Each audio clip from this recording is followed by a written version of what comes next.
আজকে দেখবো শয়তানকে হারিয়ে মাকে কতজন জিতিয়ে দেয়। মাকে ভালোবাসলে ভিডিওতে লাইক করে চ্যানেলটিকে সাবস্ক্রাইব করো, আর যদি আপনি আপনার মাকে না ভালোবাসেন কমেন্ট করে শয়তানকে জিতিয়ে দেবেন।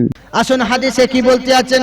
হযরত ওমর ফারুক রাদিয়াল্লাহু তাআলা আনহু বর্ণনা করেন, আমার কাছে দৈনিক সাহাবী এসে জিজ্ঞাসা করলাম, যখন আল্লাহকে মন দেবে, কিন্তু আমরা আল্লাহকে মন দিতে পেরেছি? আমরা আল্লাহর হতে পারিনি গো। আমরা শুধু হয়েছি কার জানেন? আমরা নিজেরা নিজের হয়েছি, আমরা আল্লাহর হতে পারিনি।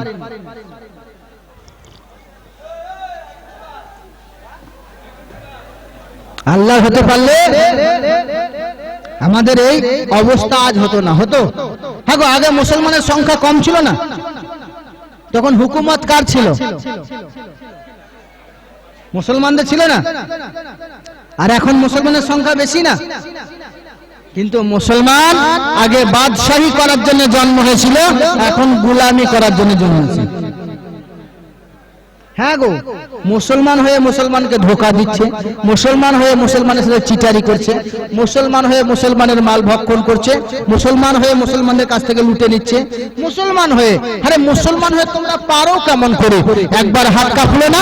ওই নবীর উম্মত তোমরা, যেই নবীর ভয়ে আল্লাহ পাক বলছেন স্বয়ং শোনো, যে নবীকে, যে নবীর আদর্শটাকে আপন করে নিল, যে নবীর দ্বীনটাকে আপন করে নিল, যে আল্লাহর দ্বীনটাকে আপন করে নিল, যারা এই সব জিনিসকে মেনে নিল, আমি আল্লাহ পাক বলছি শোনো, যারা অন্যের মাল ভক্ষণ করলো না, যারা অন্যের প্রতি আঘাতহানি করলো না, যারা অন্যকে কষ্ট দিল না, আমি আল্লাহ তাদেরকে আমার বানিয়ে নিলাম, আমার। আর যারা আমার হবে, আমি আল্লাহ তাদেরকে ওয়াদখুলাহুল জান্নাত, তাদেরকে জান্নাতে দাখিল আমি আল্লাহ করিয়ে দেবো। যদি বলে তারা আমার হতে হবে। আমার আল্লাহ পাক বান্দাদেরকে সুযোগ দিয়েছে, মানে মাহফিলের যে মজাটা না, সেটাই নষ্ট করে দিয়েছে। ঠিক আমার সময় খাবার মানুষকে খেতেও দিতে হবে, না খেতে দিলে অসুবিধা আছে, খাবে না তো হবে কি করে, চলবে কি করে? যাক বাবারা, যারা খেয়েছেন দেখছি আমি বেরিয়ে চলে যাচ্ছে, না গিয়ে যদি মাহফিলে বসেন ভালো হয়। শেষ দোয়া নিয়ে যাবেন, আর মুসাফিরের দোয়া আল্লাহ কবুল করেন। যাদের ভাগ্য ভালো তারা কিন্তু শেষ দোয়াটা পাবেন। মুসাফিরের দোয়া আল্লাহ কবুল করেন। আল্লাহ বলছেন, বান্দারে আমাকে সাজদা করলি না, তোরা সব জায়গায় সাজদা করলি, আমাকে করলি না। কোথায় বলছেন? ওয়াতুতসং ভবিষ্যতে মনংশে বেশাদানিব বাসুদেবাঙ্গর গীতি পূর্ণ গন্ধাল স্পর্শম দ্বাদশং শুক্ল পক্ষস্য মাধবে মাসি মাধবম জাতয়ুক্ত ফুত পুতরাং পিতরহস্য মনস্য সম্ভলে বিষ্ণু যশস্য গৃহে বা দুর্বলম ওগো রব্বুল আলামিন, ওগো রব্বুল আল্লাহ পাক, আল্লাহ তাআলা তোমাকে সাজদা করব। তাহলে তুমি কি সাজদার পদ্ধতি কাউকে পাঠিয়েছো? এখানে তাই বলছে, সাজদার পদ্ধতি তুমি কাউকে পাঠিয়েছো? বলে হ্যাঁ পাঠিয়েছি। বলে কাকে পাঠিয়েছো? বলে একাম আব্দুল হাম্মাদ দ্বিতীয় নাস্তি একজনের তরফ থেকে এসেছে। কে? মহান আবাম, আপনার কিনা মহান নবী এসেছে। যার আসমানে নাম হবে কি রে মনুষ্য, কি রে জমিনে নাম হবে আপনার মানুষ অংশ। এই দুইজন মানুষ আপনার কিনা একজন, দুইজন নামে দুটি নামে একজন মানুষ দুনিয়ার বুকে আবির্ভাব হয়েছেন। ওই আবির্ভাব হওয়া মানুষটা অন্য কেউ নয়, ওনার নাম হবে মোহাম্মদ এবং আসমানে হবে আহমদ। তিনি জন্মগ্রহণ করবে কোথায়? বলে আব্দুল্লাহর জীর্ণ কুটিরে, যার নাম হবে বিষ্ণু যশা এবং যার মায়ের নাম হবে সুমতি সোনা। কথা আরো এগিয়ে যায়। বলে তাই নাকি? বলে হ্যাঁ। ওই নবীর কাছে যখন তোমরা যাবে, দেখবে তার মায়ের নামটা কি আমেনা কিনা, তার বাবার নামটা আব্দুল্লাহ কিনা। যদি আব্দুল্লাহ ও আমেনা হয়, জেনে নেবে এটা মহামানব। বলছে এরকম তো অনেক দেখে নিয়েছি, এটা মানি না, আর অন্য দাও। বলে শোনো, সেই নবী যখন জন্মগ্রহণ করবে, সারা পৃথিবীতে উচ্চালাম সুন্দরাম মঙ্গলাম, সারা পৃথিবীতে আপনার কিনা সুন্দর হয়ে যাবে। মরুভূমিতে গাছ যেগুলো পাতা শুকনো হয়ে গেছিল, ওই নবী জন্মগ্রহণের বরকতে শুকনো গাছে ফুল ফুটে যাবে। তাই তো? আপনি যদি একটা ভালো মনের মানুষ হন, তাহলে ভিডিওতে একটি লাইক এন্ড চ্যানেলটিকে সাবস্ক্রাইব করুন। আর হ্যাঁ বন্ধুরা, আমি এটা বলি যে সাবস্ক্রাইব করতে কোনো টাকা লাগে না, তাই কিপটামো না করে একটা লাইক এবং একটা সাবস্ক্রাইব করে দাও। কে আসলে? মহান নবী যেতে আসে, যাকে বলা হয় কলকি অবতার। কে আসলে? কলকি অবতার, যাকে বাংলাতে বলি আমরা কলকি অবতার। কাল কিয়ামতের যিনি দুনিয়ার জমিনে ভ্রমণ করবেন তিনি কেমন হবেন? বলে শোনা, এটা মানে না, আরো কিছু বলো। বলে শোনো, তিনি যখন জন্মগ্রহণ করবে, জন্মগ্রহণ করা মাত্রই আসমান থেকে সারা আসমানটা নূরে নূরান্বিত হয়ে যাবে। শুধু তাই নয়, শোনো, তার মাকে দুনিয়ার জমিনে বাগে সালাম করবে। আমিনার জীবনী আপনারা শুনেছেন, হযরতে আমিনা আপনার কিনা যখন কুয়োতে পানি আনতে যায়, পানি আনতে যাওয়ার সময় জঙ্গলের বাঘ এসে হযরতে আমিনার পায়ে চুমা খায়, শুনেছেন না? এটা শোনা কথা। আরো ভিতরে নিয়ে যায়, একদল পাখি মাথার উপর দিয়ে উড়ে যায়। বলে ওরে দলেরা, মাথার উপর দিয়ে উড়ে যাবি না। বলে কেন যাব না? বলে সামনে দেখো হযরতে আমিনা নবীর মাতা আছেন, ওর উপর দিয়ে উড়ে যাবি না, যদি উড়ে যাও বেয়াদবি হয়ে যাবে। শোনা কথা। দুই দলে বিভক্ত হয়ে গেল। শুধু তাই নয়, আমিনা যখন কুয়োতে পানি আনার জন্য কুয়োর কাছে পৌঁছে গেল, কুয়োর পানি থেকে আওয়াজ আসে, আমিনা তোমাকে দড়ি বালতি লাগবে না, আপনার কিনা কলসি কানা ধরো, পানি অটোমেটিক ঢুকে যাবে। শোনা কথা। আরো ভিতরে প্রবেশ করুন আমিনা। বলে বলো, বলে বলতে চাই এইবারে একটি কথাই, যে তোমরা বললে কাল কিয়ামত আসলে এগুলো এগুলো হবে। বলে তাই নাকি? বলে হ্যাঁ, আর কি হবে? আরো কিছু বলো। বলে আরো এমন হবে, তিনি সুন্দরাম মঙ্গলম, সুন্দর মানুষ হবে এবং মঙ্গলময় মানুষ হবে। তিনি কত সুন্দর হবে! হযরত আমিনা রাদিয়াল্লাহু তাআলা বলতে আছেন, শোনো, আমি যখন আমার লালকে দেখি, আমি একবার আসমানের চাঁদকে দেখি, আমার লাল আসমানের চাঁদের চেয়ে বেশি সুন্দর। আসমানের চাঁদের চেয়ে বেশি কে সুন্দর? নবী সুন্দর। আরে চাঁদের থেকে বেশি সুন্দর আল্লাহর নবী বলছেন, উম্মত তোমরা সুন্দর। বললো না? আল্লাহ বলছে খালাকতু বিয়াদাইহা, আমি তোমাদের নিজের কুদরতি হাত দ্বারা বানিয়েছি, কপালটা আমার কুদরতি কদমের সাথে দেবে বলে এলাম আমি। তাহলে আল্লাহ চাঁদের চেয়ে বেশি গুরুত্ব আমাদেরকে দেন। তাহলে আমরা সেই নবীর উম্মত। প্রশ্ন আরো জাগলো, তাই নাকি? বলে হ্যাঁ। বলে কেমন নবী হবে গো? বলে এটা কিছুই নয়, শোনো, ওই নবী কেমন হবে? বলে কেমন হবে? তিনি এত নরম মেজাজের ঠান্ডা মানুষ হবে, লক্ষ কোটি মানুষের সামনে তাকে দাঁড় করিয়ে দেবে এবং হাজার হাজার মানুষের মাঝে যদি তিনাকে দাঁড় করিয়ে দাও, সবার চেয়ে উঁচু ওই নবীর মাথা হয়ে যাবে। তাই তো বলি আমরা, লক্ষ কোটি তারার মাঝে যেমন একটি চাঁদ, সৃষ্টিকুলের মাঝে তেমন নবী মুহাম্মদ, আমার নবী মুহাম্মদ। তাই তো। আরো ভিতরে প্রবেশ করো, কেমন মহামানব হবে? বলে তাই নয়, শোনো, ওই নবী এমন হবে গো, যখন আবির্ভাব হয়ে যাওয়ার পরে যখন হালিমাতু সাদিয়ার বাড়িতে গেলেন, হালিমাতু সাদিয়া বলতে আছে, ওই নবী এমন নবী গো, বাল্য বয়সে শোনা কথা আমি সংক্ষিপ্ত করে বলি, জঙ্গলে আপনার কিনা হালিমাতু সাদিয়ার একটি ছাগলকে যখন নিয়ে চলে যায়, বকরিকে নিয়ে চলে যাওয়ার পরে আপনার কিনা মহামানব এমন হবে, সে বাল্য বয়স থেকে নিজের কাল আপনার কিনা মর্যাদা দেখিয়ে দেবে। বলে তাই নাকি? বলে হ্যাঁ। বলে শোনো, জঙ্গলের বাঘ তাকে চুমা খাবে, সাজদা করবে, হরিণী যার কাছে মাথা নত করে দেবে, সাপে এসে যার কাছে মাথা নত করে দেবে, তিনি হবেন মহামানব। বলে হ্যাঁ। বলে কেমন হবে? বলে তার কাছে কাম, ক্রোধ, লোভ এবং লালসা কিছুই থাকবে না। কাম করে আর লোভ কামারা জগৎ নায়ারাস, পৃথিবীতেও তাকে ভালো লাগবে না, শুধু ভালো লাগবে কাকে? লাগবে আল্লাহর বান্দাদের, যে বান্দারা তোমরা শ্রেষ্ঠ হও, তোমরা শ্রেষ্ঠ নবীর উম্মত, তোমরা ভালো হও।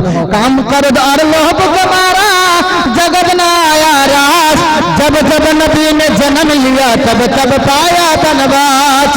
अरे धरती आकाश क्या बोलूं ये करम की रेती, अरे आग में जलते हुए देखो ये करम की सब ही, सबने मिलकर बोला एक से एक अल्लाह अहद। जब जब नबी ने जन्म लिया तब तब पाया बनवास। ওই নবী এমন নবী হবে গো, ওই নবীর জন্য বলছে শোনো, আপনার কিনা হালিমাতু সাদিয়ার ছাগলকে যখন জঙ্গলে ধরে নিয়ে গেল, ধরে নিয়ে যাওয়ার পরে মানুষেরা প্রশ্ন করলো, এসে মোহাম্মদ এসে বলে ওগো বাবা রাজাই ভাই এসে বলে ওগো মোহাম্মদ ভাই বড় ক্ষতি হয়ে গেল। বলে কি হয়ে গেছে? বলে আমাদের সব থেকে ভালো ছাগলটা বাঘে ধরে নিয়েছে। বলে তাই নাকি? বলে হ্যাঁ। বলে চালাতে যাবো গা? বলে না না, বাঘে তোমায় খেয়ে নেবে। আমি মাকে গিয়ে বলি, ছুটে গিয়ে হাজরাতে হালিমাকে বলছে, হালিমা গো, ও গো আমার আম্মাজি, আপনার আর সবচেয়ে ভালো ছাগলটা যার দুধ আমার রাজাই ভাই মোহাম্মদ পান করতো। ওই বাঘে ধরে নিয়ে গেছে ছাগলটাকে, হালিমা কানতে আরম্ভ করেন। আমার নবী গিয়ে বলেন, হালিমা গো, ও মা হালিমা কাঁদবে না, আমি একবার জঙ্গলের দিকে যাই। জঙ্গলে যাওয়ার পরে আমি একবার দেখি গিয়ে আমি ছাড়িয়ে নিয়ে আসি। গে বলে না, তোমার ক্ষতি হয়ে যাবে। আপনার কিনারা দুধ বাবা এসে বলে, রাজাই ভাই হারেস বলে, শোনো গো, ওগো মোহাম্মদ তোমায় যেতে হবে না, তুমি যদি চলে যাও তোমার ক্ষতি হয়ে যাবে। বলে তাই নাকি? বলে হ্যাঁ। বলে শোনো গো, তুমি যদি কষ্ট পাও তো শোনো শোনো, তোমার কিছু হয়ে গেলে তোমার মাকে জবাবদিহি করতে পারবো না, তোমার দাদাকে আব্দুল মুত্তালিবকে জবাবদিহি করতে পারবো না, তোমার চাচা আব্বাসকে জবাব দিতে পারবো না, তোমার চাচা আমির হামদাকে জবাব দিতে পারবো না। বলে তাই নাকি? বলে হ্যাঁ। বলে তাহলে কি করতে হবে? বলে শোনো, আমার একটি কথা, ছাগল যাই যাক, তুমি তো ভালো রয়েছো, অন্য ছাগল ব্যবস্থা করা হবে। বলে না না, আমি নিজে যাই। জঙ্গলে যাওয়ার পরে পাহাড়ের চড়াই দাঁড়িয়ে বলে, এ আবুল হারেস, সবাই এগিয়েছে, যত প্রাণীর পশু আছে সবাই ছুটে ছুটে আসে, জাহার আছে ছুটে আসে, বাঘ আছে ছুটে আসে। আস্তে আস্তে আপনার কিনা বাঘ যখন আসে, প্রথমে হাতি এলো, শিয়াল এলো, হরিণী এলো, একের পর এক একের পর এক আসে। আর নবীর কাছে এসে মাথা নত করে, বলে কি ব্যাপার নবী, কি বলতে আছে এরা, কি বলতে চাইছে? বাঘে বলে, শোনো ইয়া রাসূলুল্লাহ, আমি সারা রাত ঘুমাই নাই। বলে কেন? বলে আমি মনে করেছি ছাগল বোধহয় শিয়ালে খেয়ে নেবে। শিয়াল বলছে, নবী গো, আমিও সারা রাত ঘুমাই নাই, আমি মনে করেছিলাম বাঘে ছাগল খেয়ে নেবে। বলে তাই নাকি? হ্যাঁ। হাতি বলছে, ওগো নবীজি, আমি মনে করেছিলাম বাঘে শিয়ালে মিলে ভাগ করে খেয়ে নেবে, এমন করে কেউ কাউকে মেরে দেবে বলে আমরা কেউ ঘুমাইনি। নবী গো, আমাদের আশা নেই যে তোমার ছাগলকে খাবো, আমাদের আশা হলো একটাই, নবী তোমার দিদার করব। ছাগল খাবার বাহানা, ছাগল ধরার একটা বাহানা, আসলে কি দিদারে মুস্তাফা লাভ করার ইচ্ছা। ইয়া রাসূলুল্লাহ, আপনাকে দেখার স্বাদ জেগেছে, আমাদেরকে নবী দেখার স্বাদ নেই মনে? আমাদের ঘুমোতে ঘুমোতে জাগতে জাগতে বলি মনে, সারাক্ষণে দেখতে চাই নবী তোমায়, শয়নে স্বপনে সব জায়গায়, শুধু এক জায়গায় নয় সব জায়গায়, অন্ধকারে আলোতে আড়ালে সব জায়গায়, কোরআনের পাতায় হাদিসের কোনায়, যেখানেই তাকায়, আজানে এবং নামাজের সরায়, নবী তোমাকে দেখতে চায়, তোমাকে দেখলে তার জন্য জাহান্নাম হারাম হয়ে যাবে। ওগো নবীজি, যার জন্য জান্নাত ওয়াজিব হয়ে যাবে। ওই নবীকে আমরা দেখতে চাই, দেখতে চাই না? তোমার দেখা সাদ জেগেছে নিরালাত জাহায়, ওগো নবীজি, তোমাকে শুধুই দেখতে চাই, তোমাকে শুধুই দেখতে চাই গো নবীজি, তোমাকে শুধুই দেখতে চাই, শুধুই তোমাকে দেখতে চাই। তাহলে আমাদের আবার প্রশ্ন করে, মহামানব ওখানে, আর কিছু বলো, মহামানবের আর কি হবে? আপনি যদি একটা ভালো মনের মানুষ হন তাহলে ভিডিওতে একটি লাইক এন্ড চ্যানেলটিকে সাবস্ক্রাইব করুন। আর হ্যাঁ বন্ধুরা, আমি এটা বলি যে সাবস্ক্রাইব করতে কোনো টাকা লাগে না, তাই কিপটামো না করে একটা লাইক এবং একটা সাবস্ক্রাইব করে দাও। বলে শোনো, ভবিষ্যতে মানাংশে বেশাদানি বউ, তিনি এমন মহামানব হবে, তিনি অতীত বর্তমান ভবিষ্যতের কথা বলবে, তিনি মহামানব এমন হবে, তিনি জন্মগ্রহণ করবে, এটা বলে দেওয়া হলো, কার ঘরে করবে এটা বলে দেওয়া হলো। বলে শোনো গো, মহামানব কোন দেশে জন্মগ্রহণ করবে? বলে যেই দ্বীপটার হবে আপনার কিনা সেলমান দ্বীপ, অর্থাৎ যেই দ্বীপটা হবে আপনার কিনা বালির দ্বীপ হবে, মুরুস্তাল্লিবাচিনাম, মরুভূমির এলাকা হবে, ওই দেশে জন্মগ্রহণ করবে, ওই দেশে জন্মগ্রহণ করবে। তিনি কি নিয়ে যুদ্ধ করবে সেটাও বলে দিচ্ছে, এবং কোথায় জন্মগ্রহণ করবে সেটাও বলে দিল। এরপরে আপনি বলুন, আমার নবী জন্মগ্রহণ করেছে আমিনার ঘরে, আব্দুল্লাহর জীর্ণ কুটিরে, কাবা শরীফের চত্বরে। এবার বলতে আছে, শোনো, তার দাদু হবে সবচেয়ে দামি খানদানের মানুষ, সেই খানদানে জন্মগ্রহণ করবে, সব থেকে বড় ব্রাহ্মণের বাড়িতে। বলে তাই নাকি? বলে হ্যাঁ।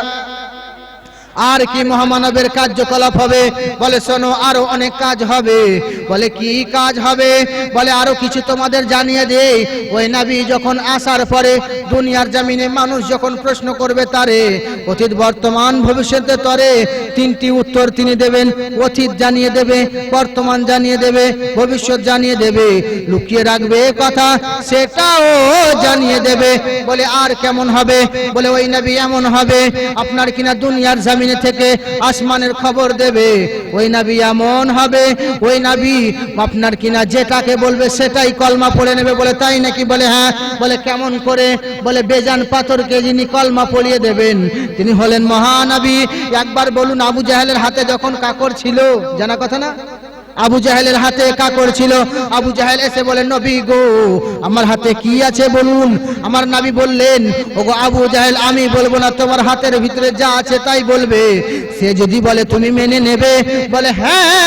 ওগো আমার ভাইপো শোনো, ওগো মুহাম্মদ তুমি শোনো, ওগো আব্দুল্লাহর বেটা তুমি শোনো, যদি তাই হয় আমার হাতের মুঠোর জিনিসটা যদি কথা বলে দেয় আর কোনো মান্য কর থাকবে না, এইবারে তোমার কথা তো মেনে নেব। বলে তাই নাকি? বলে হ্যাঁ। বলে তবে আমার হাতের ভিতরে যেটা আছে তাকেই বলতে হবে। বলে সেই বলবে। এবার হাতের ভিতর থেকে কথা বের হয়, ওগো মুহাম্মাদুর রাসূলুল্লাহ আমি শাহাদাত দিচ্ছি নবী হলেন আল্লাহর নবী। এবার আবু জাহেল বলছে ওগো মুহাম্মদ তোমার জাদু তো এখানেও চলছে। কতগুলো বদমাশ, যারা চোখ থাকতে অন্ধ। এখন বর্তমানে মুসলমানদের জ্ঞান থাকতে অন্ধ, সেরকম আর চোখ থাকতে অন্ধ। বলে তাই নাকি? বলে হ্যাঁ। বলে জাদুঘর হয়ে গেছো ভাই, প্রথমেই বিরাট জাদুঘর। আমি মেনে নিলাম তুমি বলো জাদুঘর, কিন্তু তোমার কলেমা পড়তে পারবো না। বলে কেন গো? বলে এই কারণে তোমার কলেমা যদি পড়ি আমার সম্মান চলে যাবে, তোমার কলেমা পড়তে পারি না। বলে না মুহাম্মদ তোমার কলেমা পড়ে নেব, আবার কোনোদিন আসবো, এই বলে ওখান থেকে চলে যায়। কিন্তু শোনো এবার এইখানে বেদ প্রকাশক বলছে শোনো মহামানবের আরো গুণ শুনে নাও। মহামানব এমন হবে উচ্চালাম পদারিত পরম শান্তি দুর্গাষ্টমী ও মারাম। আপনার কিনা মহামানব এমন হবে যিনি দুনিয়ার জমিনে একবার দুইবার তিনবার নয়, সারাদিনে শান্তির জন্য 5 বার ডাক দেবে। কয়বার? হাইয়া আলাস সালাহ হাইয়া আলাল ফালাহ কবে বলা হয়? 4 বার না 5 বার? ফজরে, জোহরে, আসরে, মাগরিবে, সাথে 5 বার ডাকে না? 5 বার ডাকবে বলা হয়েছে। 5 বার ডাকবে, 5 বার ধ্বনি দিয়ে তোমাদের বলবে এসো ভালাই দিকে এসো, এসো কামিয়াবের দিকে এসো। উনি হবেন মহামানব, তিনি উচ্চ আওয়াজে পরম শান্তি, শান্তির জন্য ডাক দেবে। এবার বলছে শোনো আরো কি গুণ হবে বলো? বলে অতুতেশাং ভবিষ্যতে মানাংশে বেশাদা নিব এবং বাসুদেবাং গারাগীতি পূর্ণ গান্ধালি স্পর্শম। বাসুদেবাং বলতে আছে শোনো তোমার জমিনে যখন মুহাম্মাদুর রাসূলুল্লাহ আসবে তার শরীরটা এত সুগন্ধময় খুশবু হবে, যিনি সেই রাস্তা দিয়ে একবার হেঁটে যাবেন তিনি সেই রাস্তাটা খুশবুয়ে মুআত্তার হয়ে যাবে। তার শরীর থেকে মুশকে আম্বারের চেয়ে দামি খুশবু বের হবে। পৃথিবীর কোথাও যেই খুশবু পাওয়া যাবে না তার চেয়ে খুশবু সবচেয়ে সুন্দর খুশবু যেখান থেকে পাওয়া যাবে সেটা অন্য কেউ হবে না, সেটা মহামানবের শরীর হবে। বাসুদেবাং গারাগীতি পূর্ণ গান্ধাল স্পর্শম। হয়ে গেল। আসুন হাদিসে কি বলতে আছেন। হযরত ওমর ফারুক রাদিয়াল্লাহু তাআলা আনহু বর্ণনা করেন, আমার কাছে দৈনিক সাহাবী এসে জিজ্ঞাসা করলাম বলো দেখি আমার নবী কোথায়। একজন সাহাবীকে আমি বলতে আছিলাম সাহাবী গো শোনো গো তুমি কোথা থেকে এসেছো? বলে আমি নবীকে দিদার করার জন্য শাম তথা সিরিয়া থেকে এসেছি। বলে কিসের কারণে? নবীর হাতে কলমা পড়ে মুসলমান হব। বলে আমি নবীকে দেখার তরে এসেছি, নবীকে যদি একবার দেখে নি আমার খিদা নিবারণ হয়ে যাবে। বলে তাহলে কোথায় গেলে নবী পাওয়া যাবে? বলে নবীকে পেতে চাও? বলে হ্যাঁ। নবীকে যদি পেতে চাও টুক টুক করে ওদিকে যাও যেদিকে সব থেকে বেশি খুশবু পাওয়া যায়। রাস্তা বলে দিল। বলছে শোনো যে রাস্তায় বেশি বেশি খুশবু পাবে ওই রাস্তা ধরে চলে যাও। বলছে কেন? বলছে আমার নবীর শরীর থেকে সব থেকে বেশি খুশবু আমার নবীর শরীর থেকে বের হয়। যদি বলে আমার নবীর পসিনা এত খুশবুময়, তাই তো বলছে হবে সিনা তোহরা পসিনা পাবে মোরা, নবী ने कहवा देगे पसीना है तोहरा, हम हो अगर पहती नबी जी अतर लगाए थी, हम हो अगर पहती नबी जी इतर लगाई थी। যদি ওই ঘাম আমরা পেতাম তাহলে আমরা আতর লাগাতাম না। আহারে বলে কেমন সুগন্ধময় খুশবু হবে শোনো। তিনার জন্মের আবার একটা কথা বলে দিই। হযরতে আমিনা বলতে আছেন যখন আমার লাল দুনিয়ার জমিনে জন্মগ্রহণ করলো, সকলের বাচ্চার শরীর থেকে টক টক গন্ধ বের হয়, আর আমার সন্তান যখন জন্মগ্রহণ করলো সারা শরীর থেকে মুশকে আম্বারের খুশবু বের হয়। এখানে কি বলছে? বাসুদেবাঙ্গারা গীতি। আপনি যদি একটা ভালো মনের মানুষ হন তাহলে ভিডিওতে একটি লাইক এন্ড চ্যানেলটিকে সাবস্ক্রাইব করুন। আর হ্যাঁ বন্ধুরা, আমি এটা বলি যে সাবস্ক্রাইব করতে কোনো টাকা লাগে না, তাই কিপটামো না করে একটা লাইক এবং একটা সাবস্ক্রাইব করে দাও।